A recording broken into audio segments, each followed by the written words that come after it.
Alan Singleton will turn 100 this week, and while it's a milestone most of us will never see, it is his story that sets him apart, even if he tells you otherwise. Sitting in the same living room he has called home for 68 years, glad I'm here. Alan Singleton doesn't really get what all this camera and interview hoopla is about. I ain't got much of a story. I'll let you be the judge of that. Born in the early 20s, Singleton didn't know anything further than the few blocks around the small Chicago apartment he grew up in with his mom and 4 siblings. That's until the age of 22, when he went from the streets of Chicago to North Africa, serving in the Army's 602 Infantry during World War II.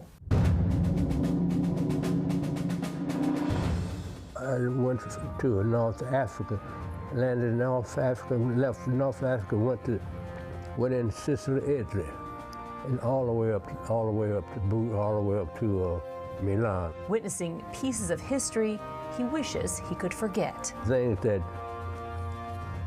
I didn't think would ever happen. His unit was in Milan the day Mussolini's body was hung in a courtyard for all to see. They called both of them, called him and his girlfriend, and strung them up in the courtyard in Milan, Italy. Memories of that day and the day his friend and fellow officer died. Car hit a roll mine and blew him up. Painful images Singleton still carries today. Oh yeah, there's a lot of time you think of something like that. I think it did. Yeah, I think it changed me. He returned home in 1945 after serving his country for 2 years, only to face a new battle outside his own front door. Very prejudiced at that particular time. People wasn't used to us being around, you know. When he moved with his wife and first child to Chatham, there was only one other black family on the street. They wasn't accepted, like, you know what I mean? People wasn't friendly at all. Prejudice extending from his own block to the church up the road that wouldn't allow his family to attend Mass. My neighbor, Levance Ashley, he wanted to become an usher, and the priest wouldn't accept him. It was Singleton and his neighbor who took it up with the Chicago Archdiocese, demanding their right to attend. I think God wanted everybody to be friendly, you know what I mean? With a permission letter in hand from the Archdiocese, Alan Singleton and his neighbor broke the color barrier as the first black people to sit in St. Dorothy's pews. Their demand for equal rights was the first domino in a string of firsts for St. Dorothy. Their children were the first students of color at the private school. St. Dorothy's was the first to charter railroad cars to the Washington March, first to send a busload of men down to Selma, and first to establish Black history classes in their classrooms. I think I did some good in the world. So many things happened that turned out good.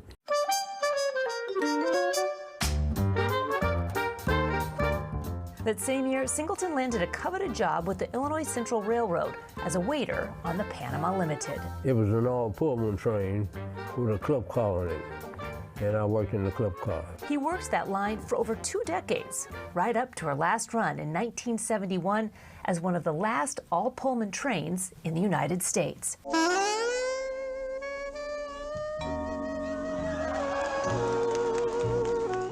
But his most cherished chapter comes back through a song, the one he used to dance to with his wife Elizabeth. A lovable person. Yeah, you couldn't hate, I don't think she had no bad stream in her at all. A beautiful slow dance of 75 years, right up to the day she passed. I was holding her when she passed. We was in bed, and she passed in my arms. It was hard.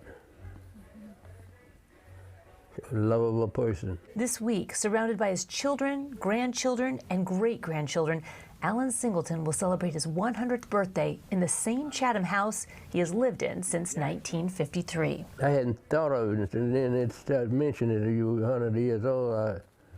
I said, dog, it's pretty old. His takeaway from all the years behind him is all about heart. Try to be nice, that's one thing.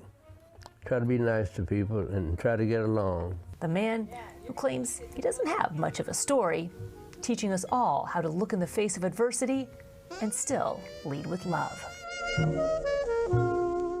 Erin Ivory, WGN News. a slow dance that lasted 75 years. There you go. Yeah.